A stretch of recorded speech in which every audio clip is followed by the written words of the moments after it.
예, 감사드립니다. 여러분들이 정교 분리, 그러니까 여러분들 우리는 일반인들은 상식적으로 여러분들 저는 이런 얘기를 들어봤습니다. 저는 이 지금 자유민주주의를 지켜내고, 그리고 여러분 한국교회를 우리가 지켜내는데 이 일을 감당하고 있으니까 목사가 목회나 하면 됐지 왜 정치에 참여를 해? 이런 얘기를 저도 많이 들었습니다.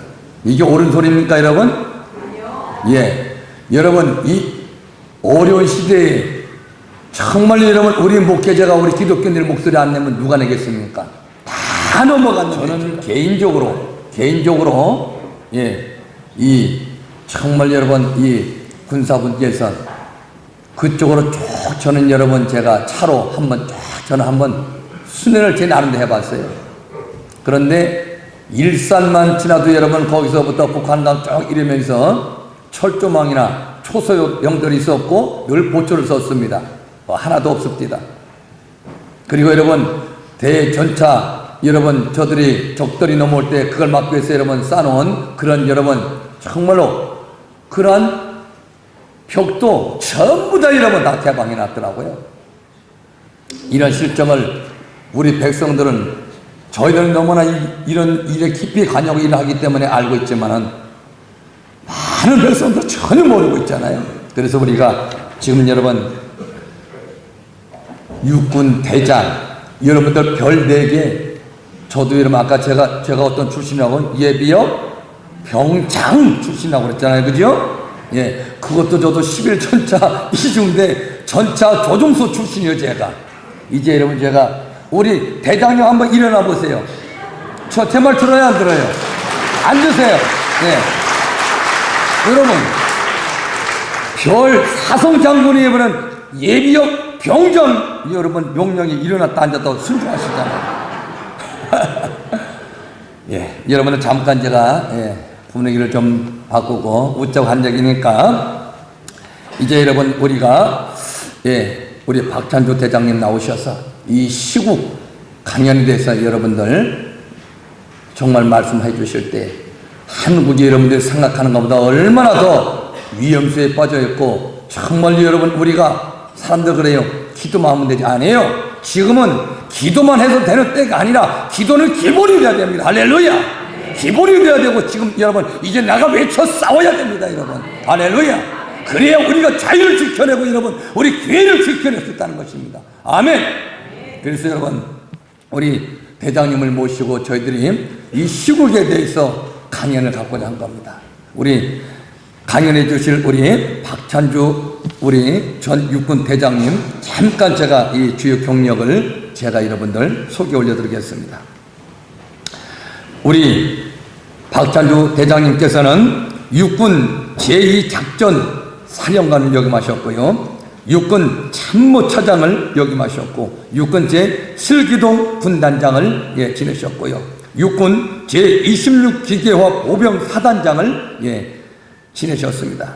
그리고 최종 보직은 인사사령부 정책연구관을 지내셨습니다. 그리고 제가 지금 말씀드렸듯이 최종 계급은 별 몇 개라고요? 4개 사성장군이십니다. 할렐루야! 우리 박찬주 대장님 나오실 때 큰 박수로 여러분들 환영해 주시길 부탁드리겠습니다. 우리 박찬주 대장님 모시겠습니다.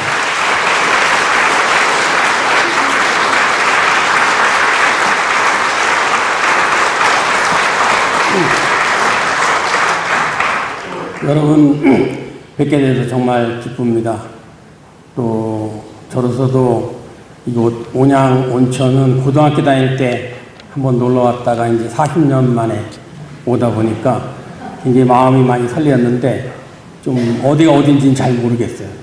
오다 보니까 제가 아직은 스마트폰으로 그 내비게이션 쓰는 법을 아직 몰라서 차에 있는 내비게이션을 보고 오는데 그 자동차 전용도로 오는데 이 내비게이션이 그걸 인식을 못하는 거예요. 그랬더니 갑자기 내비게이션의 차에서 이렇게 날개가 이렇게 나오더니 막 이렇게 나 길을 잃고 헤매고 있습니다 하는 모습을 오늘 처음 봤어요. 내비게이션에 그런 기능이 있는지도.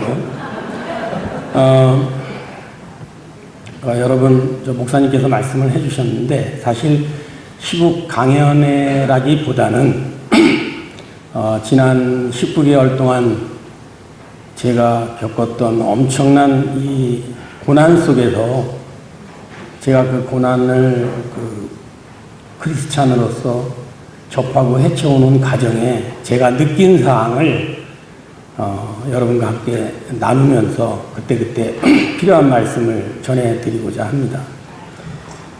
여기 다 우리 기독교인들 아닌가요? 그죠? 네. 우리 그리스도인에게 고난이라는 단어를 빼고 우리의 신앙과 믿음을 설명하기는 어렵습니다. 특히 우리 성경은 우리 믿음의 선조들의 그 고난의 역사를 그대로 기록한 것이고, 또 예수님께서도 이 땅에 오셔서 그 십자가의 그 고난, 그것이 가장 상징적인, 그리고 그것을 통해서 우리에게 영생을 주신 상징적인 단어라고 이렇게 생각할 수가 있겠습니다. 그래서 우리는 세상을 살아가면서 이제 고난을 겪게 되는데, 저도 이렇게 큰 고난이 저에게 오리라고는 전혀 예상을 못했는데, 우리 그리스도인에게 고난의 의미가 뭐고, 그것이 과연 정말 하나님께서 우리에게 징계의 수단으로 쓰시는 건가, 아니면 정말 미래를 위한 연단의 수단으로 쓰시는 건가. 그러면 고난 앞에서 우리 그리스도인들은 어떤 자세를 가져야 되는가 하는 것에 대해서 제 스스로 이렇게 제목을 붙여왔습니다. 고난이 준 7가지 교훈이라고요. 첫 번째 교훈은, 우리 인간은 한치 앞을 내다볼 수 없는 정말 미약한 존재이구나 하는 것을 깨닫게 되었습니다. 제가 제 자랑이 아니라 사실 우리 군에서는 그래도 전쟁 기획의 전문가, 군사 전략가로서 명성을 쌓아왔습니다. 그래서 많은 사람들이 지난 10년 그리고 앞으로 10년 박찬주 같은 전략가는 나오기 힘들다는 그런 평가들을 받아왔어요. 그런데 전략가의 첫 번째 조건이 여러분 뭔지 아십니까? 그것은 미래를 내다보는 겁니다. 가급적 멀리 바라보고 그것을 준비하는 겁니다. 전술가들은 현장에서 싸우는 거예요. 그 전술가들이 유리한 상황에서 싸울 수 있도록 전략가는 큰 그림을 그리는 겁니다. 제가 그런 전략가로서, 그리고 대한민국의 전쟁기획 전문가로서의 명성을 쌓아왔지만, 막상 저에 관한 사항은 하루 앞을 내다보지 못했다는 겁니다. 2017년 7월 30일 그 군 인권센터에서 공감병 생활하다가 적응을 못하고 영창에 갔다가 떠난 그 병사의 일방적인 진술을 갖고 이 세상에 공개했을 때 일주일, 하루에 한 장씩 속보를 폭로했어요. 일주일 동안. 굉장히 오랫동안 준비했다고 저 들었습니다. 그런데 여러분, 나치 독일의 선전상 괴벨스가 이런 말을 했습니다. 선동하는 데는 한 장의 문장으로 충분하다. 그것을 반박하기 위해서는 수십 장의 문서와 증거가 필요하고, 그리고 그것이 준비됐을 때는 이미 대중은 선동된 후다. 이렇게 얘기를 합니다. 그러면서 하는 말이, 누구든지 그 사람에 대해서 한 장의 하나의 문장을 달라. 그러면 내가 범죄자로 잡아놓겠다.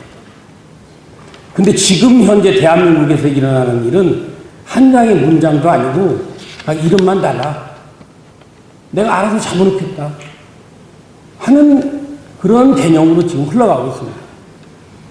그러면 공감병 갑질이라는 거에 의해서 대대적으로 군 검찰이 수사를 했으면, 그리고 거기서 찾을 수가 없으면 거기서 멈춰야죠. 사실은 제가 이제 2017년 8월 9일 제2작전사령관의 직에서 물러나는 순간 군 인사법에 의하면 제가 민간인 신분이 됩니다. 그 법에 정해져 있는 거예요. 그러면 저를 민간 검찰로 넘겨서 수사를 해서 처벌을 하면 됩니다. 그런데 저를 강제로 현역 신분을 유지시키는 상태에서 소위 말하는 별건 수사죠. 반복되는 압수수색, 제 주변에 광범위한 계좌 추적, 이거를 통해서 저를 구속을 시킨 거예요. 그 혐의가 뭔지 아십니까, 여러분? 뇌물, 부정청탁, 이 두 가지입니다. 여러분 믿지 못하실 거예요, 아마 제가 이 말씀을 드리면. 이 뇌물이라는 게 뭐냐? 저에게 네 부부가 있어요. 신앙을 같이 하는 부부. 그 여자들의 모임입니다. 기도 모임, 종교적 친목 모임, 위드미라는. 그 남자들은, 여자들이 그 기도 모임 하면 남자들은 통상 또 한 분기에 한 번 정도 같이 네 부부가 1박 2일로 부산 여행도 가고 제주도 여행도 가고 합니다. 여러분 제주도 여행 갈 때 꼭 필요한 거 세 가지 있어요. 그것이 무엇이냐? 비행기표. 그죠? 그럼 잘 때 있어야죠. 호텔이든 콘도든. 그리고 렌트카. 이 세 가지가 맞지 않으면 제주도 여행 못 갑니다. 이거를 네 부부가 각자 예약합니까, 여러분? 누군가 한 사람은 해야 되지 않습니까? 그 한 사람이 한 게 뇌물이라는 겁니다.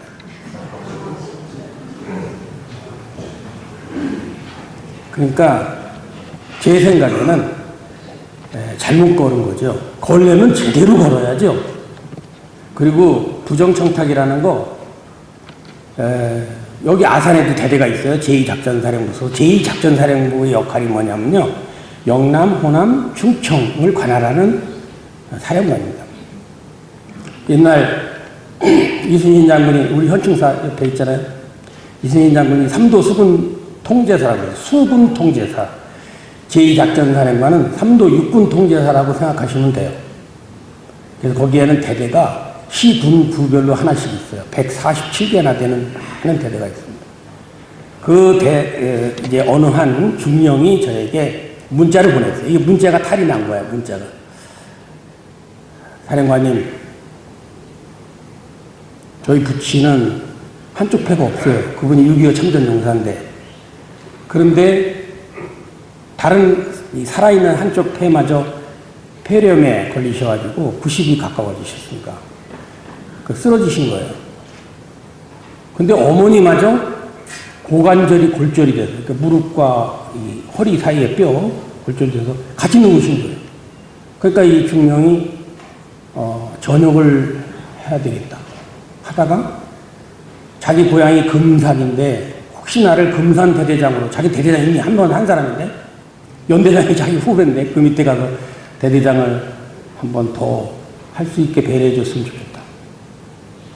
그래서 제가 참모에게 적극 검토해라.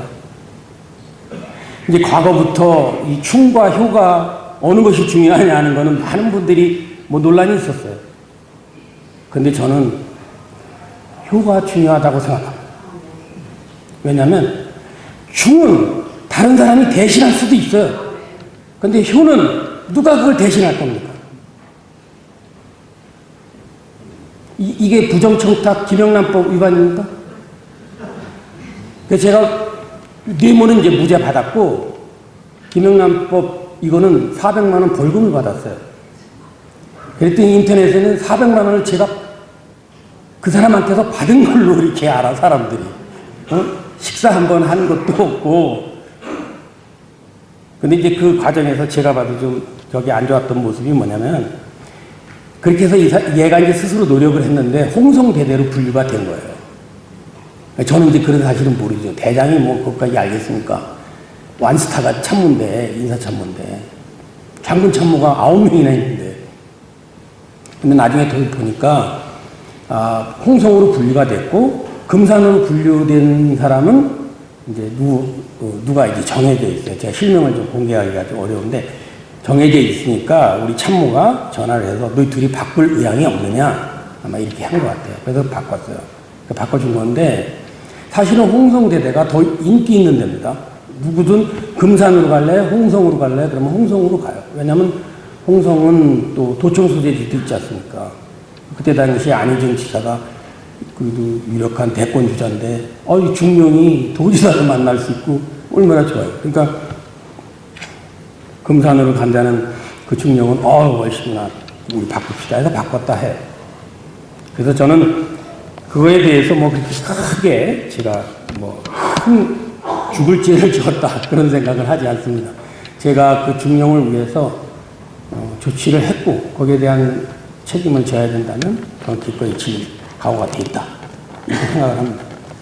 그랬더니 굉장히 많은 분들이 그 400만 원 벌금을 자기가 내면 안 되냐고 연락이 오는 분들이 많이 있어요. 그건 아니라고 했습니다. 그래서 어느 날 제가 현역 대장의 신분으로 전혀 예상하지 못한 상태로 포승줄에 묶여서 국방부 지하 영창에 수감이 됐을 때 저는 하루 전에도 예측을 못했었거든요. 정말 그 참담한 심정이고 정말 이게 대한민국이 맞나? 내가 혹시 적국의 포로로 잡힌 거 아닐까? 하는 그런 혼란스러움을 겪을 수밖에 없었어. 잠을 못 이루는 건 말할 것도 없고. 그리고 가장 고통스러운 게 그 자리에서 그냥 있으면 괜찮은데 주기적으로 밖에 나가야 돼요. 예를 들면 한 달에 한 번씩 이 검진을 해야 돼요. 정기 검진을. 그냥 만약에 수통에 간다. 그럼 수통에 가면은 그 수백 명의 그 장병들이 진료받으러 막 우리 애진 오듯이 버스로 뭐 해병도 오고 해군도 오고 공군도 오고. 그럼 그 많은 병사들 사이로 현역 대장이 포승줄에 꽁꽁 묶여서 옆에서는 양쪽 헌병이 붙들고 앞에는 또 진짜 어디 원님 행치하는 거 마냥 앞에는 또 나팔은 안 들었지만 헌병이 앞에 걸어가고 뒤에 따라오고 이렇게 하면서 지나가. 그때 그 병사들이 바라보는 그 눈빛, 저를 보는 눈빛 너무 슬픈 표정이에요. 꼭 그렇게 해야 되는 건가요? 이거는 저 개인의 명예도 명예지만 제복의 명예가 있고 계급장의 명예가 있는 거예요. 그래서 선진국에서는 그런 고위장성에 문제가 있으면 바로 신분을 전환시키고 처벌은 강력하게 합니다. 왜냐? 제복의 명예는 보호해야 되는 거 아닙니까? 옛날부터 우리 선조들도 그랬어요. 장군의 목을 칠지언정 모욕을 줘서는 안 된다. 근데 오히려 이거를 이용하려고 하는, 결국은 제가 민간인 신분이 되었지만 군법행위, 군사법원에 기소가 됐습니다. 그래서 제가 참 이게 뭐 말이 안 나오는 거예요. 제가 이제 처음 이제 수감이 돼서 영창에 그 뭐 병사들도 있고 물론 저는 독방에 있었습니다만은 이 성경을 읽으면 글자가 막 돌아다녀요. 서로 막 읽을 수가 없죠. 한 3일간 아무것도 할 수 없는 그런 상황이었는데, 그래서 제가 이제 대법원에 소송을 제기했어요. 내가 지금 민간인이냐 군인이냐 이걸 판단해달라. 그랬더니 대법원에서, 그리고 제가 군사법원에 저기를 소환을 불응을 했습니다. 그랬더니 한 6주인가 8주 지나서 대법원에서 판결이 나왔어요. 그게 17년 12월 14일인데 뭐라고 나왔냐면 박찬주 대장은 이미 8월 9일 민간인 신분이 되었다. 군사법원은 박찬주 대장을 재판할 권한이 없다. 그래서 그날 막 이제 난리가 났죠. 당황했겠죠, 정부도.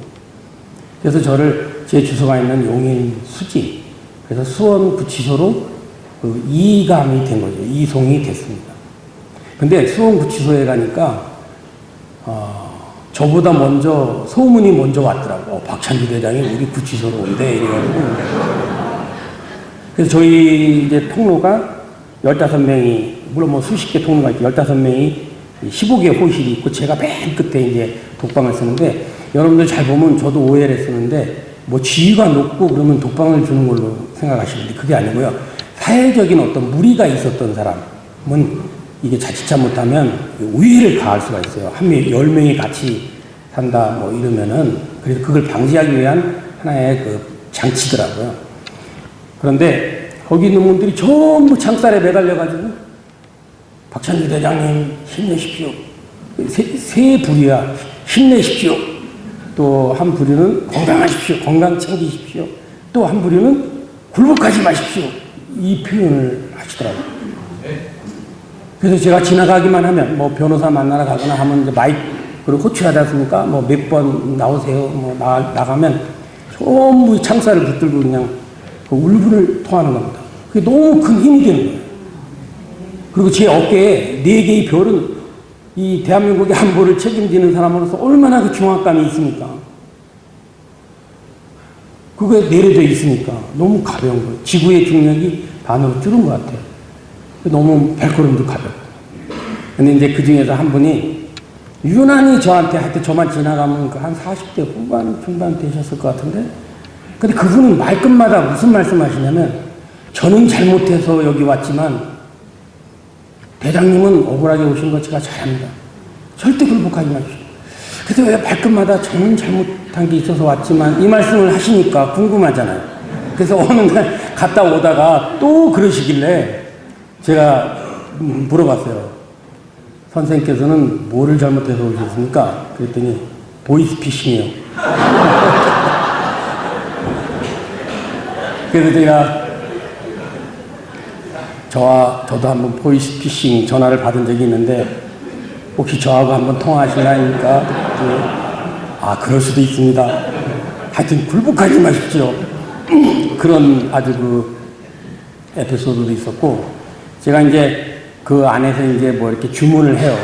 뭐 물건을. 그래서 제가 땅콩이 좋아해서 볶은 땅콩을 이제 주문했는데 그 사소라 그래. 복도 청소하는 모범수. 젊은 사람이 복도 청소도 하고 배식도 하고 하는 사람한테 주문하는데 주문했더니 그 한참 있다 와서 대장님 땅콩이 떨어졌습니다. 제가 그때 간 게 12월 14일이니까 얼마나 추울 때입니까? 그치? 1월 말까지 있었으니까. 그러니까 하는 말이 지금 연말 연시라 이게 재계약이 안 돼가지고 땅콩이 안 들어옵니다.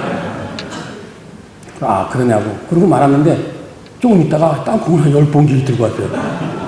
후실마다 다니면서 대장님 땅콩이 떨어졌는데 도와주실 분이 있습니까? 그러니까 전부 그냥 막 해가지고 10봉지를 가지고 왔더라고요. 너무나 감사했어요.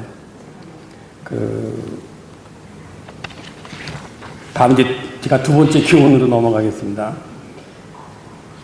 내 인생의 주인공은 저 스스로인 줄 알았어요. 제가 승승장구했고 동기생님 중에 박지만 이번에 그 자결한 이재수 사령관 다 저희 동기입니다. 그 기라성 같은 동기생 중에 제가 그래도 선두주자로 지금까지 대장까지 제일 앞장서서 달려와 제 생각이 그렇죠. 이거는 하나님께서 도우신 것도 있지만 내 스스로 노력한 게 너무 성취가 크다. 그 교만이 굉장히 컸던 거예요. 결국은 내 인생의 주인공은 내가 아니라. 여러분 요한복음 9장에 보면 날 때부터 소경된 자를 보고 제자들이 예수님께 묻습니다. 랍비여, 날 때부터 소경된 이 자애가 그 잘못이 부모에게 있습니까? 이 사람 본인에게 있습니까? 예수님 말씀하십니다. 그것은 이 사람의 잘못도 아니고 부모의 잘못도 아니다. 하나님께서 하시는 일을 나타내려고 하시는 것이다. 하시면서 너는 가서 이제 침을 흙에다 이렇게 발라서 눈에다가 발라주시면서 실로암에 가서 내 눈을 씻어라. 그 사람이 눈이 밝아져서 돌아왔다는 거 아닙니까? 제가 무언가는 하나님께서 무엇을 통해선가는 어떤 메시지를 전달하든 이루시기 위해서 저는 저에게 고난을 주셨다고 생각합니다. 저는 천안, 여기서 멀지 않잖아요. 천안에서 좀 가난한 농부의 아들로 태어났습니다. 그때 뭐 누구나 다 가난할 때 아닙니까? 너무나 힘들 때죠. 그래서 저도 아들 둘이 있어요. 참 신실한 신앙인으로 잘 커서 너무 감사한데 저희 아들한테 제가 그러죠. 야, 저는 고등학교 다닐 때 전기가 들어왔으니까 야, 아빠 어렸을 때는 그러니까 니들이 얼마나 좋은 환경인가를 설명해 주기 위해서 통상 부모들이 그러잖아요. 아빠 어렸을 때는 전기가 안 들어왔어요. 그러면 그 표정이 뭔지 아세요? 깜깜한 데서 텔레비전 봤나 보다. 깜깜한 데서 냉장고 찾으러 가려면 힘드셨을 텐데. 그리고 제 옆에 있는 짝꿍이 그 계란을 항상 까서 그 어머니가 그 계란을 밥에다가 삶은 계란을 이렇게 박아준다 할까? 이렇게 해서 가져와요. 그래서 참 그게 부러웠어요. 저희는 진짜 여러분들 공감하실 거예요. 아마 소풍 갈 때 삶은 계란 먹을 수 있지 않습니까? 나머지 알 낳는 건 이 집으로 꾸러미 해서 팔아야 되잖아요. 근데 그걸 매일 싸우는 거 보고 제가 정말 다짐한 게 있어요. 내가 나중에 부모가 되면 정말 우리 자식한테 계란 하나씩은 밥에다 박아줘야 아빠가 되겠다 했는데 그거를 이룰 수가 없는 게 애들이 삶은 계란을 안 먹어요. 어떨 때 화를 내게 됐어요. 왜 안 먹냐고. 그럼 후라이 해달라고. 저는 신앙 2세대입니다. 저희 부모님의 아침마다 저희 어머니가 운목에서 눈물을 흘리며 기도하는 그 기도 소리를 듣고 깨어났고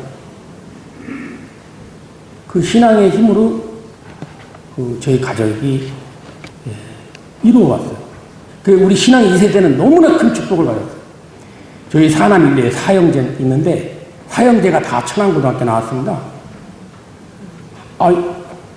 사형제가 한 고등학교 나오는 거 쉽지 않지 않습니까? 그래가지고 제 막내 동생이 천안고등학교 들어갈 때 교장 선생님이 저희 아버지한테 액자를 선물하셨어요. 호랭이가 새끼 4마리 전무일린 거. 근데 그게 나중에 이제 한참 후에 그 교장 선생님 만나뵀을 때 그게 에피소드가 있더라고요. 원래는 돼지가 다산의 상징이에요. 그래서 동네 이발소 같은 데 보면 돼지가 새끼를 다 10마리 전매게. 그래가지고 원래 이제 그 학교 교장 선생님이 이거는 이제 지금까지 없었던 일인데 이거 뭐 선물을 좀 부모님께 드려야 되지 않냐 해서 이제 그 미술 선생님한테 이제 부탁을 하니까 미술 선생님 최초에는 그 돼지를 뭐 그림을 그리셨다는 것 같아. 근데 이거 돼지를 드리면 학부형이 돼지가 되는 거 아니냐. 그래서 호랭이를 했는데 사실 호랭이는 새끼를 4마리를 낳지 않는데요. 한두 마리 낳지. 그래도 하여튼 저희 집에 잘 걸려 있습니다. 지금 이 전통이 앞으로도 깨질 수가 없는 게 누가 아들을 4명 낳겠어요. 굉장히 저희 아버지의 큰 자부심이기도 합니다. 그래서 저는 이제 58년생인데 혹시 여기 58년생 계세요? 반갑습니다. 이제 56년생부터 63년생까지를 우리가 뭐라고 부릅니까? 베이비 부모, 전후 베이비 부모 시대인데 한 해에 태어난 인구가 가장 많은 게 56년부터 63년까지예요. 혹시 56년부터 63년 내에 들어오시는 분 한번 손 들어보시겠습니까? 많으시네요. 여러분은 부모를 섬기는 마지막 세대이면서 자식으로부터 버림받는 첫 번째 세대라고 해요. 우리 서로 위로하는 박수를 한번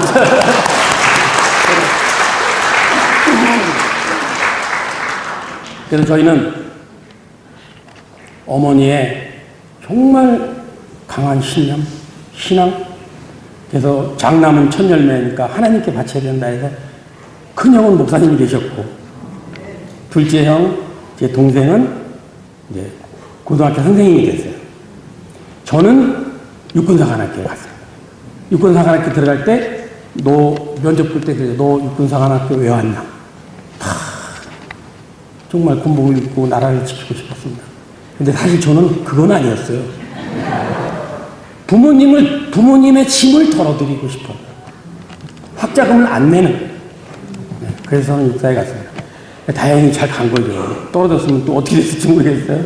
근데 저는 학교 다닐 때 여러분 다 어려움을 겪으시지만 또 학교 다닐 때 그런 어떤 뭐라 그러죠? 그게 있잖아요. 저는 제일 힘들었던 게 2가지인데 하나는 그 학비 내는 거. 학교에. 그 다음 2번째는 옷이에요, 옷, 교복. 큰 형이 입고, 작은 형이 입고, 제가 입어요. 저 입었을 때 다 떨어져요. 제 동생이 입고. 이게 너무 큰 스트레스입니다. 그리고 학자금도 1사분기에, 이제 다른 사람 2사분기 낼 때 저는 이제 1사분기 내게 되는데, 학교 선생님이 안 낸 애들 다 남아가지고 한 명씩 언제 낼 거야? 그러면 결국은 결국은 1사분기 때 마지막 남는 3명이 2사분기에 마지막 남는 3명이 되고 그 3명이 지금 모입니다. 그리고 이런 에피소드도 있습니다. 저희들이 어떤 핑계를 댑니까? 부모님이 학자금으로 빨리 내라. 나도 교장 선생님한테 혼나고 맨날 죽겠다. 근데 그 핑계가 그거 아닙니까? 다음 장 보고 드린답니다. 주신답니다. 그러니까 선생님이 그러시더라고. 그분 시골 사람이 아닌 것 같아. 야, 장 본다는 게 뭐냐? 산 꼭대기 올라가서 장을 쳐다보면 또 어디 나오냐? 이렇게 핀잔을 주신 분도 있었어요, 사실은. 근데 그건 뭐 감사할 수밖에 없는 거였고.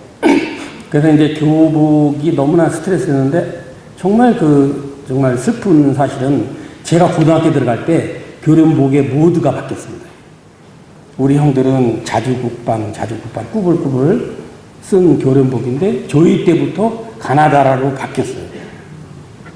근데 저희가 360명인데 다 가나다라 입고 있는데 저만 자주국방 입고 그 빛바랜 그 교련복 입고 여러분 학교에 다니는 그 웬만하면 그 참 적응 못할 것 같아요. 그래서 제가 육군사관학교에 갔더니 77년 2월 달에 사관학교에 정식 입학하기 전에 한 달 동안 군사교육을 받아요. 가입교라고 합니다. 가입교 하는 동안 들어가면은 제일 먼저 하는 일이 뭔지 아십니까? 체춘이라 해서 사람의 치수를 재는 거죠.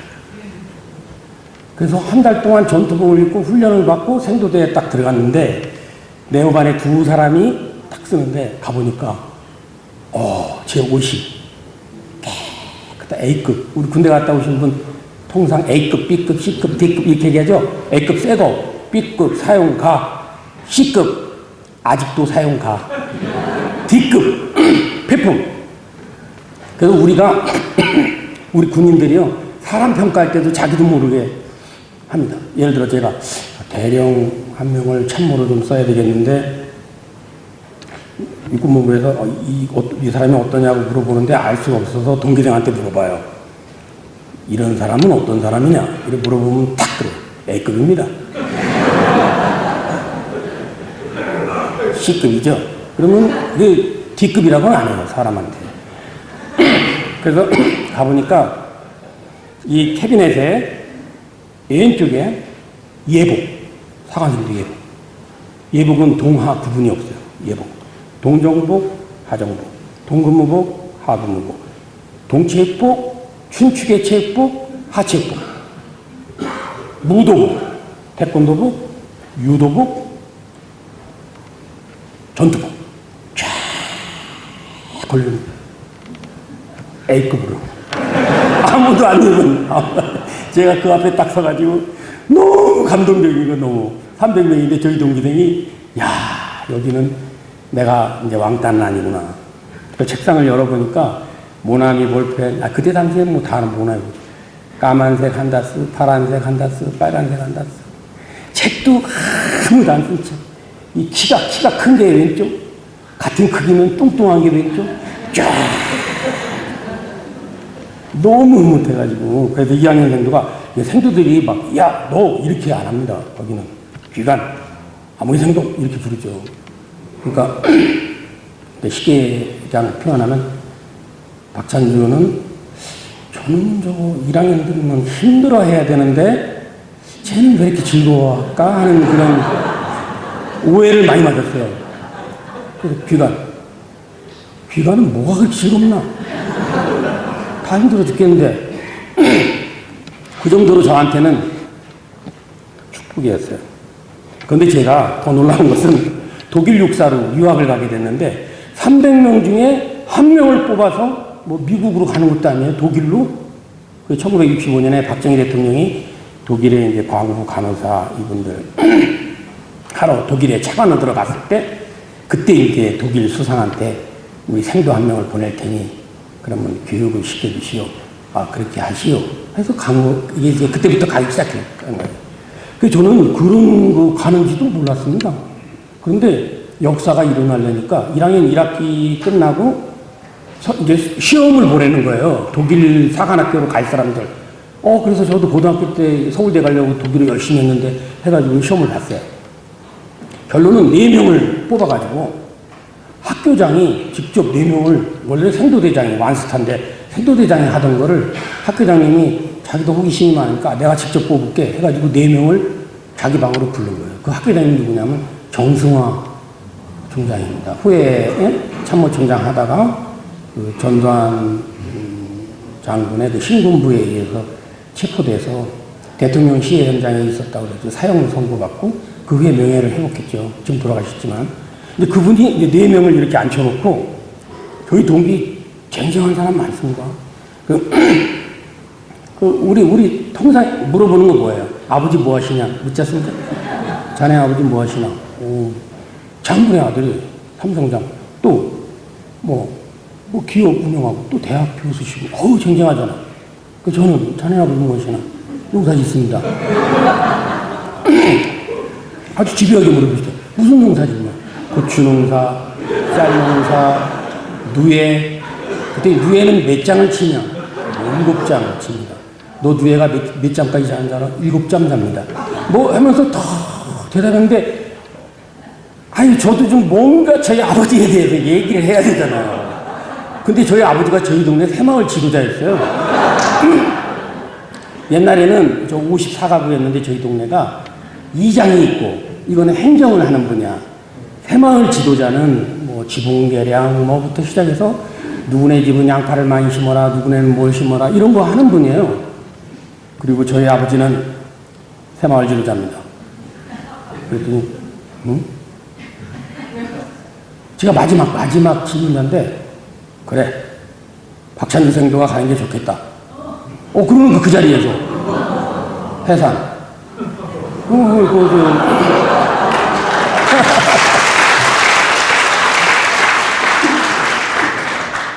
근데 더 큰 코믹은 그 뒤에 일어납니다. 원래 2사람을 주한 독일 대사, 독일 사람이죠. 주한 독일 대사한테 보내면 독일 대사가 면접을 해서 선발을 하도록 돼 있어요. 그래서 저하고 또 한생도하고 둘이 어느 날 집차를 타고 독일어 교환, 교수죠. 대위가 인솔을 해서 이제 70년대니까 교통이 그렇게 많지는 않대는 거예요. 집차 타고 그 남산에 있는 독일 대사관으로 가고 있는데 갑자기 중량교 다리를 건너는데 사이렌 소리가 계속 가까워지더니 헌병차가 딱 와서 우리 차를 딱 앞에서 서버리는 거예요. 헌병 중위가 딱 내리더니 애교 관례를 무시하고 박찬주 생도 혼자 가라는 학교장님 지시입니다. 딱 그러더니 저랑 같이 하고 있던 저희 동기생을 데리고 가버렸어요. 입사를.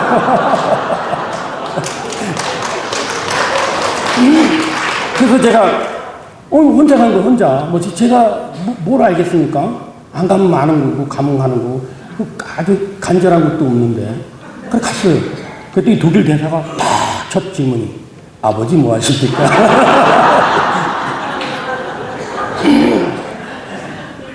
그래서 갔어요. 이제 독일 가게 된 거예요. 그래서 제가 이제 집에 전화를 했는데 집에 옛날에는 어떤 식으로 전화를 하셨나요? 여러분들 기억나세요? 이장님 댁에 전화 하나 있잖아요.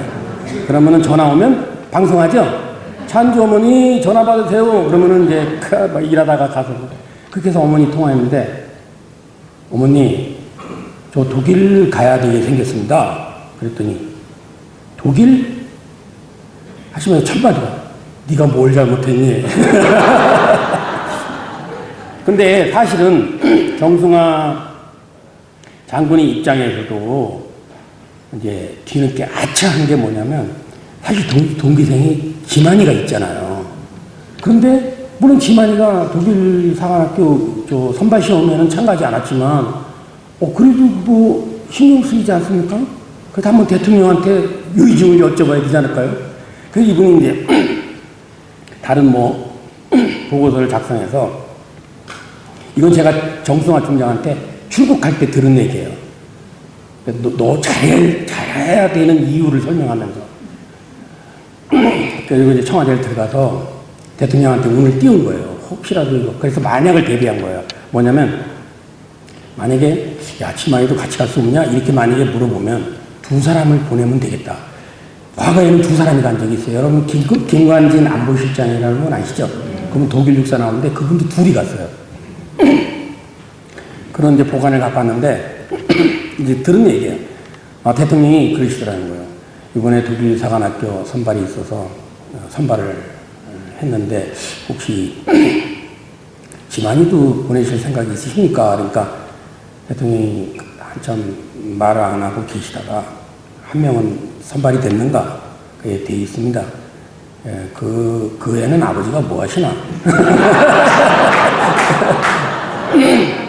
예, 농사 짓고 뭐 새마을 지도자랍니다. 그러니까 박 대통령이 그러시더라는 거예요.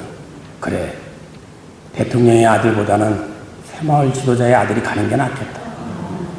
그게 박정희 대통령의 참 위대한 리더십이에요. 대단한 거예요. 그래서 제가 독일 상한학교 갔으니 제가 이거 이렇게 해서 갔는데 이거 소홀할 수 있겠습니까, 제가? 그래도 그렇게 해서 갔는데 이제 1979년에 저 독일 있을 때 12.6 사태도 소식을 들었고 12.12 사태도 들었어요. 정승화 총장이 체포됐다는 소리도 듣고 그 다음에 이제 광주 민주화 운동 그 소식도 다 독일에서 듣고 제가 귀국을 했던 거죠. 제가 한 가지만 설명을 드리면 여러분 독일 사람들은요 한국 사람을 굉장히 존경합니다. 참 좋아합니다. 그 왜 그런지 아세요? 여러 가지가 있어요. 같은 분단 국가고 한강의 기적, 라인강의 기적 그리고 또 우리 그 간호사 광부 이런 분들이 너무 좋은 이미지를 남겨주셨는데 광부보다도 특히 이 간호사분들이 굉장히 좋은 인상을 남겨주셨어요. 그런데 제가 새로운 걸 발견했습니다. 진짜 독일 사람이 한국 사람을 존경하는 이유 그것은 자기들이 무시하지 못하는 일본 놈을 무시한다는 겁니다. 왜냐면 1970년대에 일본의 경제 규모가 유럽 전체보다 컸어요. 독일, 프랑스, 영국, 이태리 다 스페인 다 합쳐도 일본을 따라갈 수 없어요. 독일은 인구도 제일 많고 경제력도 제일 크다고 생각하는데 일본 사람 앞에만 가면 숨이 막히는 거예요. 그런데 한국 사람 만나면 일본 사람은 아주 우습게 한단 말이죠. 여러분 제가 한 가지만 더 여담 조크 하고 다음 장으로 넘어가겠습니다. 한 5년 전에 USFK 뭐예요? 주한미군 사령부 그죠? United States Forces in Korea에서 주한미군 사령부 홈페이지에 보면 일종의 깔깔깔 코너예요. 당신은 한국 생활에 잘 적응하고 있고 이미 한국을 떠날 때가 되었군요 하는 징후 목록, 인디케이터가 50가지가 걸려 있어요. 그게 뭐냐면 예를 들어 5위가 뭐냐면 짜장면을 즐겨 먹고 항상 단무지가 부족할 때 당신은 한국 생활 잘 적응하고 있고 이제 세월이 흘렀다는 뜻이죠. 이제 한국을 떠날 때가 되었군요. 4위 냉면을 좋아하는데 주인이 와서 가위로 뚝뚝 잘라줘도 전혀 어색하지 않대. 왜냐하면 서양에선 가위를 식탁에 안 씁니다. 우리는 고기 자를 때 가위 많이 쓰잖아요. 그 다음 3위가 이제 화장실에서 이제 소변을 보는데 청소하는 아주머니가 봉골레 갖고 왔다 갔다 해도 전혀 흔들리지 않고 그 다음 2위가 그 식당에서 냅킨 대신 두루마리 휴지를 줘도 전혀 불쾌하지 않을 때 사실 그거 이름 자체가 토일렛 페이퍼예요. 화장실에서 쓰는. 근데 우리 한때는 왜 식당마다 중간에 천장에다 달아놓잖아요. 이렇게. 가까운 데서 쓰라고. 당신은 한국 생활에 잘 적응하고 있고 이제 한국을 떠날 때가 되었습니다. 1위. 괜히 일본 놈이 싫어졌을 때.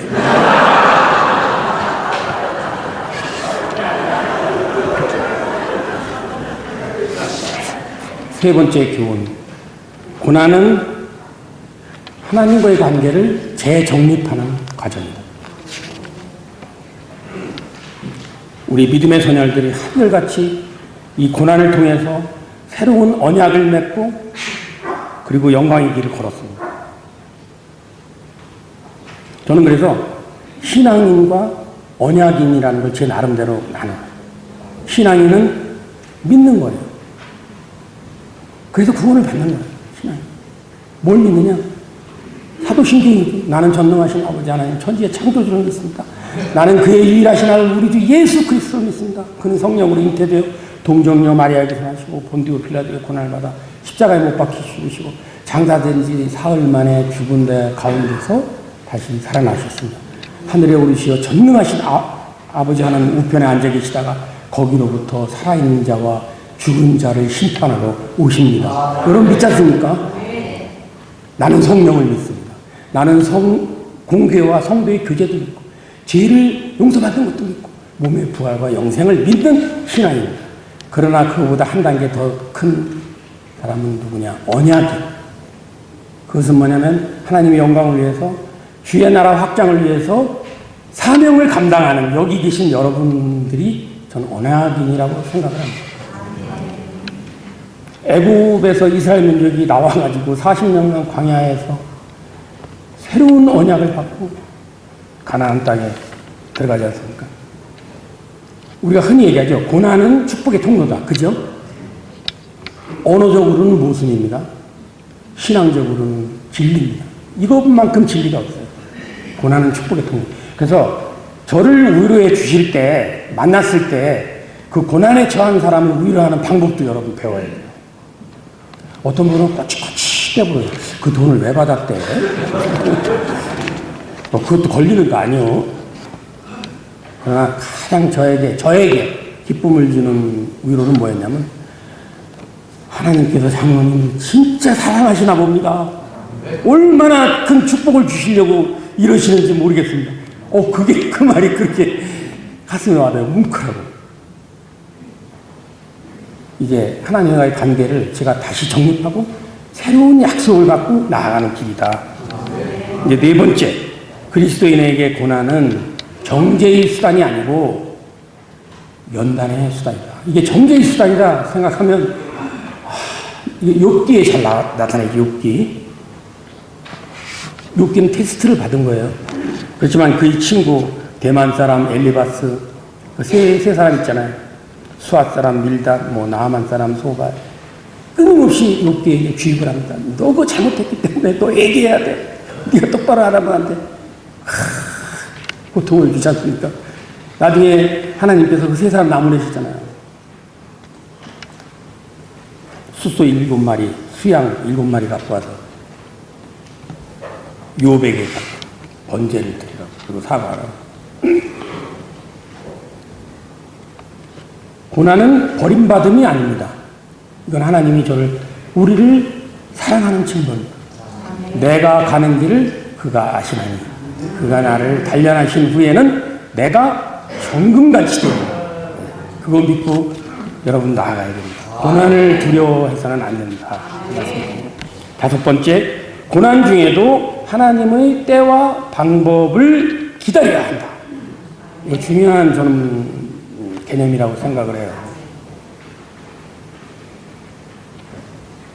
이 고난을 당하면요, 이 간절한 마음에 제가 영창에 처음 들어왔을 때 말씀드렸잖아요. 이 성경을 읽을 수가 없어요.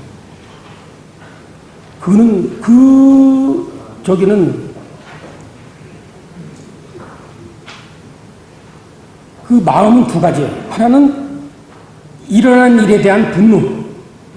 이놈들이 이럴 수가 있어. 분노. 그리고 미래에 대한 불안. 이거 앞으로 어떻게 되는 거야?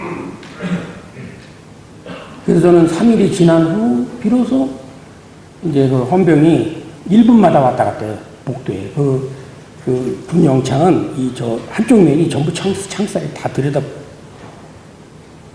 그래서 제가 부탁을 해서 포스트잇을 좀 달라고 그랬어요. 포스트잇 하나에 한 구절을 써서 이 영창 벽에서부터 벽으로 써붙이는 거예요. 계속 써서 갖다 붙이고.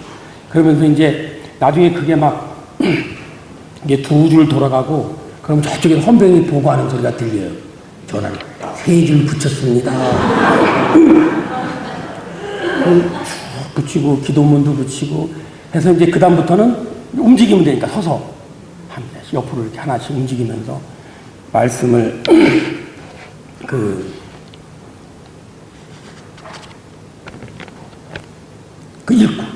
근데 하나님 이거 당장 해결해 주셔야 되지 않습니까? 하는 마음이 너무나 간절한 거예요. 근데 지나놓고 이렇게 모든 걸 흘러난 것을 지나놓고 지금 바라보면 가장 이상적인 거예요. 그게 그때 결론이 나면 더 위험할 수도 있고, 더 위험할. 다시 또 재수사 뭐 해가지고 엄청난 결론, 또 다른 결과가 나올 수 있지 않았을까 하는 그런 생각이 듭니다. 그 유대계 독일 유명한 극작가가 있어요. 프란츠 카프카라고. 이분은 40세에 결핵으로 죽었는데 제대로 작품을 남기진 못했어요. 한 대여섯 편의 작품을 자기 동생한테 태우라 그랬어요. 내가 죽으면 나랑 함께 태우라. 근데 그 동생이 말을 안 들었어요. 그 동생이 엄청난 돈을 벌었어요. 그게 유명한 작품들입니다.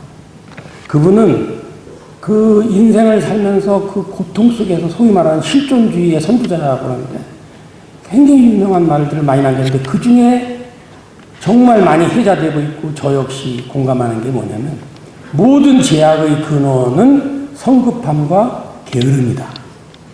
성급함을 조바심이라고 생각하는 경우도 있는데 제가 볼 때는 성급함이 나을 것 같아요. 잘 생각해 보세요. 우리같이 저지르는 제약 모든 것이 성급함하고 게으름 돼서 나옵니다. 그래서 이 모든 고난을 해결하는 것은 하나님의 때와 방법이 있는 것이지 내가 어떤 때를 방법을 하나님께 요구할 필요도 없어요. 기다려야 되는 겁니다. 그럼 그것이 가장 좋은 방법으로 우리를 이끌어 주신다. 그런 말씀을 드리고 싶고, 그 다음 이제 여섯 번째, 고난 가운데 새로운 사명을 준비해야 된다. 사실 제가 군 검찰에서 제일 그 위험하게 기소가 될 뻔했던 것이 종교적 편향성입니다. 쉽게 얘기하면 권력 남용입니다. 주기권을 종교의 확장에 사용했다는 그거죠. 지금 정부가 상당히 또 반기독교적이지 않습니까? 그 영향을 주는 것 같아요. 제가 완스타가 된 후에 한국 기독군인 연합회라는 그 조직이 있어요. 그 우리 군인들 중에 병사들을 빼고 하사 이상 간부들이 가입돼 8만 명 정도의 회원이 있습니다. 결속력은 약하지만 상당히 그래도 있어요. 저기가 무게가. 제가 거기 사무총장을 굉장히 오래 했어요.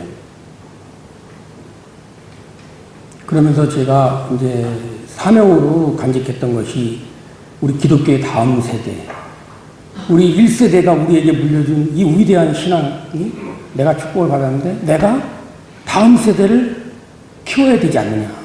근데 지금 뭐 어떤 분은 뭐 맞다 틀리다 하는데 지금 대학생들 중에 선교 이 캠퍼스 내 선교 활동도 못하게 하고 점점 지금 우리 군대도 지금 위기입니다. 옛날에는 일요일 오전은 종교 활동 시간이었어요. 그래서 다른 건 할 수 없고 종교 활동을 의무적으로 하도록 했습니다. 다만 기독교, 불교, 천주교를 선택하는 건 자유다. 그러나 종교 활동을 해야 된다. 근데 지금은 종교 활동 하라고 하는 것 자체도 자유를 침해하는 것이다. 그래서 그러면 지금 병사들이 거의 종교를 접하지 못하고 군대에 오는 병사들이 어떤 메리트가 있어서 도대체 요즘에는 뭐 핸드폰도 다 전부 게임하려고 그러고 다 공차로 나가려고 그러고 텔레비 보려고 그러지. 그래서 최근에 제가 어느 목사님한테 충격적인 얘기를 들었어요. 연대 교회에 300명이 출석하던 교회에 10명이 안 된다는 겁니다. 이것도 위기예요. 이거에 대해서 정말 심각하게 고민해야 돼요. 저도 지금 계속 그거에 대해서 정말 머리를 싸매고 있어요. 제가 사단장 할 때요, 사단 병력이 10,000명입니다. 정확하게 10,000명. 그런데 뭐 종교를 가진 사람 중에서가 아니라 전체 사단 인력 중에 70%가 기독교 신자였어요. 6,850명. 이게 전군의 기록. 그 뭐 제가 무슨 어디 가서 저기 쪽지를 나눠주고 그게 아니에요. 이 군대라는 건 지휘관이 한번 활동을 하면 다 따라오게 돼 있어요. 그리고 그게 중요한 게 이제 군종 장교, 군종 법사, 군종 목사, 군종 신부의 비율을 할당할 때도 그게 사용이 되기 때문에. 그래서 제가 이제 이작전사령부에 가서 이제 오살리라는 곳에서 구국 성회가 있는데 대구 경북 지역만 따로 합니다. 그 낙동강 방어선을 지킨 그 대구 사람들이 자부심이 있기 때문에. 근데 제가 대구에 살아보니까 대구라는 데가 참 멋있는데요. 그리고 대구 경북이 물론 저는 이제 뭐 영호남 충청을 다 관할했지만 사령부가 있는 그 대구 처음 살아봤어요. 전 대구라는 데. 그래서 대구로 간다니까 사람들이 다 그래. 거기 음식이 맛이 없어. 가급적이면 체인점을 가. 보쌈이 먹고 싶으면 할머니 보쌈으로 가야 돼. 근데 가보니까 그거 아니던데요. 대구만큼 그 음식 문화가 풍성하고 서울에 없는 물건이 대구 백화점에 있어요. 그리고 저는 대구 경북이 한국 정신의 창이다. 그런 생각이 들었어요. 그 옛날에 화랑정신, 선비정신, 멋있지 않습니까? 낙동강에서 목숨을 바쳐 싸운 호국정신, 그리고 오늘날의 새마을정신, 이게 다 대구 경북에서 발원이 된 겁니다. 그래서 제가 한 번은 그 김관영 경북도지사 님하고 무슨 저희가 있어서 행사했을 때 제가 그 얘기를 했더니 아주 이분이 그냥 감동을 하셔가지고 우리 사령관님 역사상 가장 훌륭한 사령관이 왔다고 그렇게 감동을 하시더라고요. 진짜 그런 생각을 많이 가졌었어요. 그래가지고 이제 제가 이제 어떤 저기를 폈었냐면 이게 그때 당시에 저희들이 목표한 게 뭐냐면 잔병이 20만 명이 들어옵니다. 우리 군대에. 근데 우리가 14만 명을 세례를 줘요. 어마어마한 거죠. 근데 이제 어느 분들은 이제 그렇게 또 비판을 합니다. 아직 성숙되지 않은 사람을 그 세례를 줘도 되느냐. 근데 그게 아닌 게요. 이 병사들은요, 어디든지 초코파이 하나 더 주는 대로 가는 거예요. 그래서 만약에 이제 법당에 갔다. 그러면 가자마자 법당에서 여기다가 촛불을 놓이 지져요, 여기를. 수계라, 수계. 몸에 흔적이 남는 거는 뭐 굉장히 생각을 지배하지 않겠습니까? 이 정신을. 그래서 제가 이제 이것도 종교 갈등이 되면 안 되니까 한국 기독교인연합회 사무총장 하면서 불교계 그 장군들 찾아다니면서 이거의 문제점에 대해서 제가 제기를 하고 또 불교는 그렇게 악착 같은 게 없어요. 얘기하면 또 알았다 그래요. 그래가지고 그거 없애버렸어요. 그리고 저희들 생각은 한번 세례를 받으면 그건 씨앗을 뿌리는 거예요. 그 싹이 트는 건 하나님께서 틔우실 것 같아요. 그게 제대하고 언젠가 어느 때인가는 자기가 세례를 받았다는 게 자기의 정신을 지배하고 있고 어려움을 통해서든 즐거움을 통해서든 그 싹이 틀 것이다. 그리고 한 사람이 전역하면 가정을 이루는데 가정이 4명이잖아요.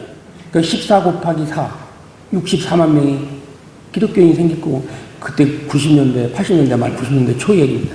2037년이 되면 대한민국의 70%가 기독교인이 된다. 이런 비전을 갖고 있었어요. 그런데 제가, 죄송합니다. 감사합니다. 그 황금 어장이라는 표현을, 이거 장병 모두가 있냐? 장병이 왜 물고기냐? 제가 이제 군대는 이 선교의 황금 어장입니다. 이 말을 제가 여러 그 종교 집회에서 아까 얘기한 대구 경북만 하는 그 집회에서 그 얘기들을 하고 초코파이 전도 중요성 얘기하고 일반 교회는 300명의 성도가 있으면 상교회에 운영하지만 군대는 대대에 250명이 모이지만 그걸 섬기는 가정은 3가정, 4가정밖에 되지 않지 않느냐. 그러니까 한 군대 교회가 1004개예요. 1004개. 근데 좀 줄었어요. 998개로. 우리가 1004만 맨날 그랬는데 그래서 이제 1:1 교회를 매칭을 해서 큰 규모는 아니지만 그래도 초코파이 전도를 해야 되지 않느냐. 나중에 주님께서 너는 초코파이로 전도할 수 있는 기회도 있었는데 그걸 왜 무시했느냐고 하시면 뭐라 그럴 거예요. 그런 생각으로 이제 그걸 추진을 했었어요. 근데 그런 것들을 이제 전부 그 종교의 직권남용. 그런데 그거는 좀 두렵지는 않았어요. 왜냐면은 요거 한번 걸어줘라 차라리. 그러면 요게 이들이 어떤 정부이고 어떤 태도를 갖고 있는 게 오히려 드러나지 않겠느냐는 그런 자신감을 갖고 있었고 군 검찰하고도 참 논쟁 많이 했어요. 포석주로 묶여서 끌려가가지고 그 또 조사받고 하는. 근데 이제 그런 종교에서 축사할 때 그 축사를 누가 썼느냐, 응? 그걸 누가 써요? 제가 쓰죠. 그거는 근데 기소가 안 됐어요. 그리고 뭐 공감병 교회 다니는지 않는 애를 강제로 교회를 데려갔다. 근데 사실 공감병은 기독교가 아니면 뽑질 않습니다. 왜냐면 종교가 일치해야 서로 활동이 똑같이 했습니다. 근데 한 병사가 자기 공관에 오고 싶어서 자기가 기독교인이라고 이제 거짓말을 한 거예요. 담배도 피우면 안 되는데 핀다고 하고. 그 병사가 이제 좀 문제가 있어서 그만뒀죠. 2달 만에. 그 병사의 진술이 나는 기독교인도 아닌데 강제로 교회 가게 했다. 기독교인 아닌 사람 뽑질 않는데 또 무슨 소리야. 하여튼 어떻게 됐든 간에 그런 일이 있었다는 것을 또 말씀을 드리고, 정말 우리가 이 기독교 다음 세대에 대한 우리의 고민이 참 있어야 된다 하는 말씀을 드리고 싶습니다. 마지막으로 너희를 박해하는 자를 위하여 기도하라. 이거는 마태복음 5장 44절에 나오는 그 유명한 구절이 앞 구절에 있습니다. 뭐냐? 원수를 사랑하라. 그리고 같은 절의 뒷부분에 그리고 너희를 박해하는 자를 위하여 기도하라. 그러면서 그 앞에 10절에 보면 의를 위하여 박해를 받는 자는 복이 있나니 천국이 그들의 것입니다. 말씀하시고 또 나로 말미암아 너희를 욕하고 박해하고 거짓으로 너희를 거슬러 모든 악한 말을 할 때에는 너희에게 복이 있나니 기뻐하고 즐거워하라. 하늘에서 너희의 상이 큽니다. 너희 전에 앞전에 있던 선지자들도 이러했느니라 라고 말씀하십니다. 그래서 저는 이 정부, 솔직히 문재인 대통령 제가 기대 많이 했어요. 그래도 이번은 국민 통합을 하고 나라를 제대로 이끌지 않을까 하는 그런 굉장히 큰 기대를 했었는데 사실 너무 큰 실망입니다. 우선 제가 그걸 느꼈기 때문에 그것을 이용하고 정치적으로 이용하는 것 잘못된 겁니다. 그럼에도 불구하고 저는 문재인 대통령과 이 정부가 하나님을 경외하고 하나님을 두려워하는 그 정치가들이 되게 해달라고 매일 기도하고 있습니다. 저는 대단히 안타깝게 생각하는 게 우리 민족의 DNA에 정말 증오와 상대에 대한 정죄, 저주 이런 DNA가 있는 게 아닐까 하는 그 좌절감을 느낄 때가 너무 많아요. 여러분 조선시대의 사화 아시잖아요. 거기에서 선과 악, 옳과 그름으로 싸웠습니까? 우리 선조들이? 다 자기 봉당, 자기 패당을 만들어서 그 가치를 자기들만의 이익을 위해서 상대편을 죽이는 거예요.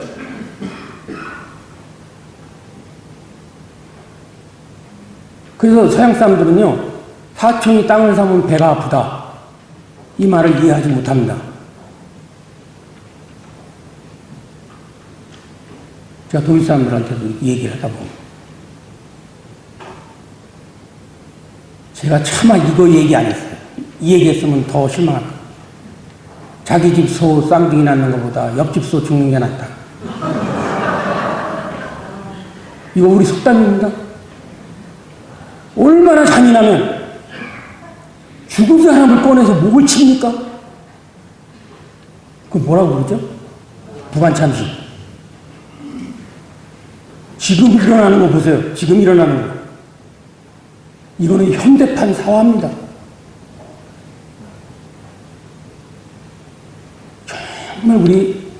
정말 단결해야 되는데, 여러분, 저 고등학교 교과서에 보면 우리나라 953회의 침략을 받았는데도 불구하고 우리는 외침에 저항하고 꿋꿋이 지켜왔다 그러는데 되돌아보면 953회 반성을 안 한 거예요. 임진왜란 중에 적과 싸우고 있는 이순신 장군을 시기하고 실투해서 호송을 끌어다가 백의종군을 시킨 거예요. 백의종군이 뭐예요? 하얀 옷 입고 군마에 똥을 치우는 거예요. 병사보다 한 단계 낮은 그걸 시키는 겁니다. 그래서 한간에 그런 얘기 있잖아요. 노량해전에서 이순신 장군이 죽은 것은 일부러 죽었을 가능성이 많다. 저는 그 말에 한 30% 정도 뭔가 있을 수도 있다고 생각해요. 그분이 만약에 살아서 영웅이 됐으면 반드시 죽였을 거예요. 그거 시기하고 질투하기 때문에 정쟁에서 살아남을 수가 없어요. 그랬으면 아마 또 더 큰 희생을 치렀을지도 모르겠다. 제가 이재수 우리 기무사령관, 저 좋아하는 동기생입니다. 이재수 기무사령관이 그 자결하기 얼마 전에도 저한테 전화를 해서 저한테 부탁한 게 있어요. 박 장군, 다른 사람은 몰라도 당신은 놀 생각하면 안 돼. 국가를 위해서 더 일을 해야 돼. 나는 놀 거야. 나는 국가를 위해서 할 그런 어떤 재능도 이제 다 떨어졌어. 당신은 그렇게만 해. 이렇게 저한테 얘기를 했던 사람. 근데 나는 이재수 장군의 죽음도 굉장히 의롭게 생각합니다. 오늘도 오다가 대전 현충원에 들려서 왔어요. 재수야, 나 온양 간다. 그 죽음이 얼마나 그 누구같이 뭐 자기 잘못을 덮기 위한 죽음도 아니지 않습니까? 부하들 보호하기 위해서 그렇게 한 거예요. 여러분, 저도 군인인데 저도 왜 죽음을 생각하지 않았겠어요?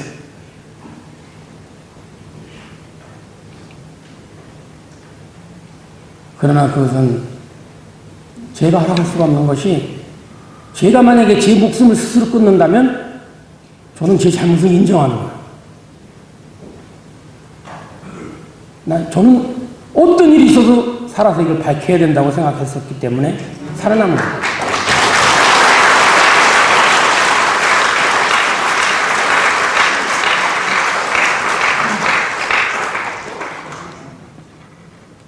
끝으로 한 5분만 제가 여러분께 현재 안보 상황이나 이런 거에 대해서는 제가 말을 꺼내면 이 정치적인 발언을 하지 않을 수가 없기 때문에 그거는 좀 자제하려고 합니다. 여러분이 양해를 해주시고, 다만 지금 한미 관계와 북미 관계를 바라보면서 여러분 이런 시각에서 바라보십시오. 항상 모든 것이 그렇지 않습니까? 손자병법에도 지피지기면 나를 알고 적을 알아야 되는데, 이 한미 관계나 북미 관계를 살펴보고 북한의 비핵화를 추진하는, 또 평화라는 이름으로 추진하고 있는 모든 것들을 한번 여러분들이 김정은이의 입장에서 한번 바라보시기 바랍니다. 그건 뭐냐면, 여러분 김정은이가 북한의 강력한 통치체제를 갖추고 있어요. 그 사람의 통치력, 리더십 어디서 출발하는 겁니까? 그 사람이 어떤 지식이 많아서, 그 사람이 대단한 경험을 쌓아서, 국제적인 감각이 있어서 36살 먹은 사람이 뭐예요? 딱 하나입니다. 김일성의 손자고 김정일의 아들이라는 사실 하나로 지금 통치를 하는 겁니다. 그거는 그 장성택이가 아무리 똑똑하고 최용기가 아무리 저기하고 뭐 김영철이가 누가 한다 하더라도 그걸 뛰어넘을 수가 없어요. 그러면 김정은이에게는 무엇이 가장 중요한 요소냐? 자기 체계의 유지입니다. 아무리 국민들한테 먹고 살 거를 제공하고 잘 살아도 자기의 체제가 위협을 받으면 원하지 않습니다. 그걸 여러분들 생각해야 돼요. 이거를 우리 전문가들도 잘 몰라요. 제가 볼 땐 트럼프 대통령도 잘 몰라요. 트럼프 대통령이 베트남으로 김정은을 초대해서 그랬어요. 여러분, 정은 씨, 봐. 베트남이 이렇게 일치월장 성장했잖아. 이렇게 국민들이 경제가 일어나고 당신도 이렇게 할 수 있어. 그 맞는 얘기예요? 아니라니까요. 베트남은 지금 3 내지 5년 주기로 정권이 교체되고 있습니다. 거기엔 대통령도 있고 주석이 있어요. 이원화되어 있어요, 권력이. 그것도 교체됩니다. 김정은이가 그 감당할 수 있어요? 그 감수할 것 같아요? 아, 국민들 잘 산다면 나는 포기할 것이다. 천만의 말씀, 천만. 그렇기 때문에 오히려 김정은이는 체제를 굳건히 한 상태에서 어떤 경제 모델을 원하냐면 그게 이제 중국식 권위주의 경제 모델이라고 하는데 이게 지금 캄보디아가 그거를 수입을 해서 그러니까 권위주의 모델이에요. 쉽게 얘기하면 개성공단 예를 들어 어떻게 됩니까? 개성에 있는 주민들이 아침에 쭉 들어가서 일하죠. 저녁이면 쭉 나와요. 전혀 문제가 없는 거예요. 그런 식의 경제는 몰라도 베트남 같이 저렇게 개방적인 그 경제를 원하는 건 아닙니다.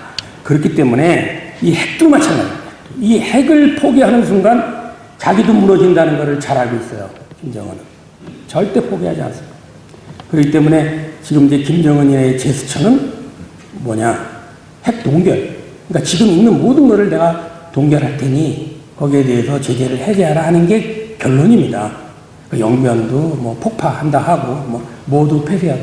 그러나 지금 만들어 놓은 핵무기에 대해서는 절대 양보할 생각 갖고 있지 않아요. 그리고 그것이 이제 단계별로 진행이 된다고 하지만 그 말을 밀 수는 없어요. 그 과오를 우리는 김대중 정부, 노무현 정부, 지난 정부 거쳐오면서 계속 일어났던 반복된 일입니다. 그래서 우리는 여기서 굉장히 전략적으로 접근을 해야 돼요. 나는 문재인 대통령이 평화를 주장하고 그 정책을 쓰는 것에 대해서 절대 반대하지 않습니다. 다만 전제 조건.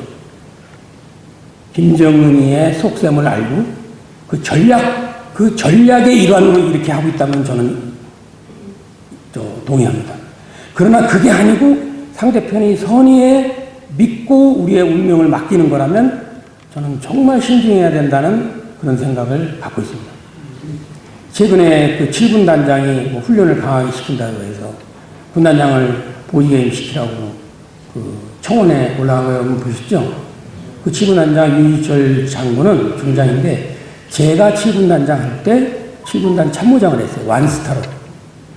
근데 그 사람이 제가 군단장 나가고 이제 다른 참모장이 있었고 그 사람이 이제 후임자로 참모장으로 왔는데 이 사람이 딱 부임을 하더니 원래 참모장 경우가 군단에 한 뭐 150명 있으면 그 참모장이 참모장계의 제일 상관입니다. 이 군단장이 관여하는 거 아닙니다. 근데 16시간 딱 되면 본인 스스로 체력을 하는 거예요. 구보 해가지고서 한 2주, 3주 지나니까 여기저기서 이제 소위 말하는 곡소리가 들리는 거예요. 힘들어도 못하겠다고. 그 김문에서도 보고, 군단장이 큰일 났습니다. 이거 참모장이 오더니 얼마나 이거 체력을 강화하는지. 그래서 제가, 야, 군인 체력을 강화하는 건 기본인데 그걸 나쁘다고 할 수 있냐. 누구나 다 특급 전사가 되도록 노력을 해야지. 저는 그거를 보장을 해줬어요. 그리고 그 사람이 저는 마음에 들었던 게 외모가 멋있어요, 외모가. 저는 좀 키가 작은 편인데, 작은 편은 아니죠, 뭐 170이면. 근데 그 사람은 최명신 장군하고 많이 닮았어요. 그래서 제가, 당신 최명신 사령관 많이 닮았다. 너 그 소리 안 듣냐? 그랬더니, 군단장님이 처음인데요. 그러긴 했어요. 근데 사실 최명신 사령관님도 제가 가장 존경하는 분인데, 그분이 돌아가시기 얼마 전에 제가 그분을 만났어요. 완스타 때 제가 장관 비서실장 하면서 그분 생신 때 뭘 좀 갖다 드리라 그래서 그걸 갖다 드리러 후암동 댁에 갔다가 여름이었던 것 같은데 이 하얀색 런닝만 입고 계신데 나이가 뭐 90이 넘으셨나? 다 됐나? 그래서 항상하게 뼈만 남으셨지만 정말 이 눈썹이 하얀 눈썹이 이렇게 앞으로 나오시고 너무 인상이 그게 저한테 크게 와닿았어요. 그분한테서 제가 월남전에 또 나이 드신 분들 한번 말이 풀리면 또 엄청나잖아요. 한 4시간 듣고 왔어요. 듣고 정말 제가 그분을 존경하기 시작했습니다. 제가 그 설명하면 끝이 없어요. 그분은 월남에 갈 때 제가 독일 사관학교 다닐 때 독일 사관학교 학교장이 중령 때 월남전에 옵저버, 전쟁 참관단으로 3년간 갔다 오신 분이에요. 그분이 이제 장군이 돼서 독일 사관학교장을 하시는데 그분이 항상 말씀하시는 게 있어요. 이 지구 역사상 3대 강군이 있다는 거예요. 로마 시대의 식군단, 나폴레옹 시대의 누구? 오늘날의 타이거 디비전, 누구예요? 맹호부대. 지금 수비사들, 맹호부대. 그 맹호부대가 월남전에서 전투하는 모습을 보고 이분이 너무나 큰 감명을 받는 거예요. 그래서 그분이 막 책도 쓰고, 책도 쓰고. 그분이 저한테 막 물어봐요. 뭐 맹호사단이 뭐 어떻고. 저는 생도라 알지도 못하는데. 그 최명진 사령관이 월남에 가실 때 웨스트모어랜드 총, 그러니까 뭐 태국군, 뭐 호주군 다 참전했으니까 총 틀어서 대빵 웨스트모어랜드 장군한테 가서 한국군에 대한 작전권은 내가 행사한다. 그거를 나한테 달라. 그러니까 웨스트모어랜드가 그럼 너 어떻게 하려고 그러는데 그게 뭐냐면 미군들은 이런 개념이었어요. 월남에서 제가 공부를 했는데 연대급 기지를 건설하는 거예요. 뭐 둘레가 한 10km 되는데 비행장도 있고 건십이라 해서 그 헬기 쫙 배치도 있고 포병들도 있고 그러면 거기서 연대 병력이 편안하게 지내는 거예요. 그러면서 거기서 헬기 타고 나가서 뭐 베트콩 토벌하고 베트콩은 정규군이 아닙니다. 월맹군이 정규군이고 베트콩은 비에트남 코뮤니스트의 앞자리예요. 베트콩. 그래서 토벌하고 그러는 거예요. 근데 최명진 사람은 어떻게 한지 아세요, 여러분? 일개 중대 단위로 중대 기지라는 걸 만들었어요. 직경이 300m가 안 돼요. 직경이 둘레가 300m, 둘레가. 일개 중대씩 자기 책임 지역에다 20몇 개를 중대 전술 기지를 쫙 배치해놓고 바깥에 클레모아, 지뢰 이런 거 꽉 구축해 놓는 거예요. 그러면서 밤에 매복을 나가요. 베트콩이 지나가, 2명이 지나가, 건드리지 않아. 그 뒤에 보면 본대가 와, 막 이개 본대. 그럼 클레모가 터트리고, 막 백병전을 벌이고, 이렇게 하는 거예요. 그 여러분 한번 생각해 보세요. 베트콩의 입장에서 한번 생각해 보세요. 베트콩의 입장에서. 미군들이 점령했을 때는, 활동이 자유로웠는데, 어디 움직이질 못하겠어요. 하다 보면 누가 죽고. 그럼 여러분 어떻게 해야 되겠어요, 베트콩이? 이 새끼들하고는 상대 못하겠다. 떠나야지 안 되겠다. 이렇게 생각할 수도 있고. 그래서 그 유명한 짜빈동 정투, 이건 뭔지 아십니까? 월맹군 일개 연대를 월맹군이 이거 최명진이 운영하는 중대 전술기지 하나를 괴멸시켜라. 본대를 보여줘라. 해가지고 밤에 공격한 겁니다. 혹시 그 전투에 참가하신 분 있어요, 여기? 없네. 제가 좀 부정확하게 말씀드려도 괜찮겠네요. 그래도 그날 밤에 그 무지막지한 병력이 공격을 했어요. 그래서 이 중대 전술기지가 어떻게 되냐면 완전히 방사선으로 교통호가 돼 있고 진내 사격을 할 수 있게. 진내 사격이라는 게 뭐냐면 우리 머리에다가 포탄을 때리라는 거야. 전부 땅속에 들어가가지고 막 진내 사격까지 했어요. 그 다음날 아침 베트콩들이 원래 시체를 두고 가잖아요. 버린 시체만 215구야. 우리 피해 사망자가 한 명도 없어. 다친 사람이 있어 7명. 그날 웨스트모어랜드 대장 월남의 티우 대통령이 헬기 타고 그 중대 기지에 왔어요. 얘기 듣고 이게 무슨 소리냐? 너 어떻게 싸웠길래 이런 성과가 있느냐? 그 뒤로 베트콩들이 이건 아니야. 한국군은 상대하면 안 돼. 이 따이안, 그래서 대한을 월남 말로 따이안. 그 유명한 명성을 얻은 겁니다. 그러니까 베트콩들이 이 한국군이 이렇게 막 여기저기 중대 전술기지 있고 나와서 계속 매복을 하고 미군들은 매복하고 8시간 있으면 다 지루해서 철수하는데 한국 사람이 이틀, 3일 그냥 끈질기게 앉아가지고 뭐 기다리니까 얼마나 독합니까, 그 사람들이. 소나무에다 클레모가 매달아 놓고 지뢰 묶어놓고 쭉 해가지고. 그러니까 그 다음에는 베트콩들이 어떻게 하냐? 떠나는 거예요. 그 지역을. 떠나. 다른 데로 다 도망가. 그러면 그때 뭐 십자성 부대, 비둘기 부대에 들어가서 주민 건설하고 100명의 베트콩을 놓치더라도 한 명의 양민을 학살하면 안 된다. 하는 그 최명진 사령관의 정신을 그 구현을 한 겁니다. 그래서 민심을 얻은 거예요. 그럼 그게 다 정리가 되면 월남한테 주어. 야, 여긴 다 평정됐다. 새로운 땅 내놔라. 그럼 또 새로운 땅에 내놔라. 중대 전술 기지를 구축하고. 근데 그 독일 그 사관학교 교장님이 그분이 눈이 하나도 없어요. 이렇게 모세 다양 마냥 이렇게 띠로 이렇게. 근데 저 사람이 눈이 하나 없으면 굉장히 강렬해 보이지 않습니까? 근데 그분이 그런 말씀을 하시더라고. 자기가 왜 그러면 맹호 부대를 세계 3대 강군으로 부르느냐. 자기가 그 중대 전술기지를 갔었는데 어떤 병사들이 우통을 벗고 철모만 쓰고 이렇게 엎드려 있더라는 거예요. 그게 이제 우리 그 원산 폭격이라는 거죠. 예? 머리 이렇게 받고 일렬로 쭉 서 있는데 거기서 중사가 막 훈시를 하더래요. 그 병사들한테. 근데 저쪽에서 따다당 뭐 총성이 울리니까 니도 여기 꼼짝 말고 있어. 그래서 이제 그 중사가 총을 들고 막 그쪽으로 뛰어가더래요. 그러더니 뭐 그쪽에서 막 우왕좌왕 하더니 상황이 정결됐죠? 30분에 와보니까 그대로 있더래요. 사람들이 다 거기. 그 세상에 이렇게 충성스러운 부대가 있을 수 있냐? 그 자기는 감동을 받았다는 거예요. 그래서 세계 최고의 강군은 미군의 장교, 독일의 부사관, 한국의 병사. 그러니까 뭉치면 그 최고의 군대가 된다. 근데 지금 사실 모르겠어요. 제가 조심스러운데 문재인 정부 출범하고서 지금 우리 군대가 다른 방향으로 가고 있는지 저도 영창에 있다 나와서 잘 몰라요.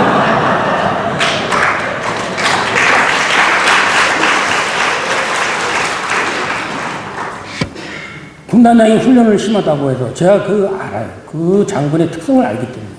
그러나 이 사람이 체력이 뒷받침되지 않으면 이 북한군들 그 상대하려면 그 평상시 땀 한 방울이 전시의 피 한 방울을 절약한다는 거 아닙니까?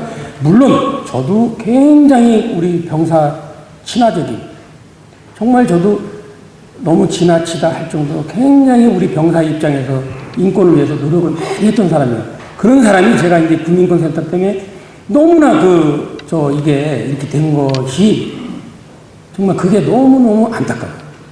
그래서 병사들의 그런 어떤 그 환경과 여건, 그리고 가장 중요한 거는 사실은 여러분 사실 군대는요, 훈련이, 여기 남자분들 다 공감하실 거예요.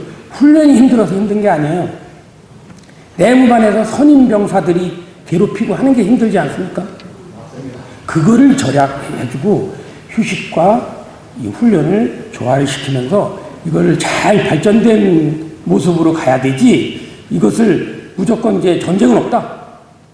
평화인데 뭐 전쟁이 있을 것 같지도 않은데 뭘 그렇게 열심히 할 필요가 있느냐라는 심각에서 출발하면 안 된다. 지금 정부가 그런다는 것보다도 그럴 우려를 군 출신인 저도 갖고 있으니 여러분들은 오죽하시겠느냐라는 뜻으로 말씀드리는 거고, 함께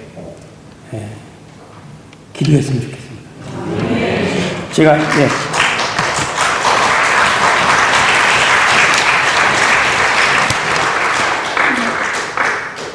경청해 주셔서 감사합니다.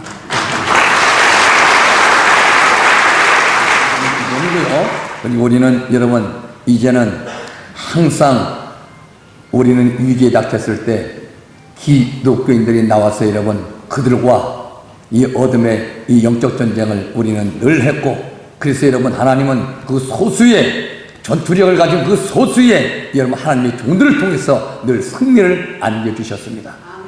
인정하십니까 여러분들? 예. 그래서 여러분들 우리는 날마다 이를 위해 여러분 늘 알고도 침묵하는 것은 몰라서 못하는 것보다 더 큰 죄입니다. 그렇지요?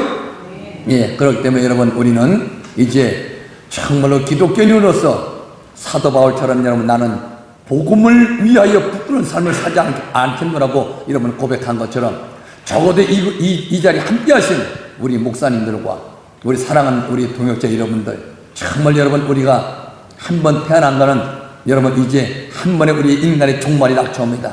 그때 하나님 때에 여러분 우리는 반드시 주님 앞에 여러분 주님이 영전해서 주님을 뵙게 됩니다. 그때 여러분 참으로 부끄럽지 않는 그런 여러분 정말 목회자 성도의 삶으로 주님을 만나야 될 거 아니겠습니까? 할렐루야. 네. 그래서 여러분 우리 이 자리에 참석한 여러분들은 정말 복음을 위해서 부끄러운 삶을 살지 않는 여러분이 되시기를 주의 이름으로 축원합니다.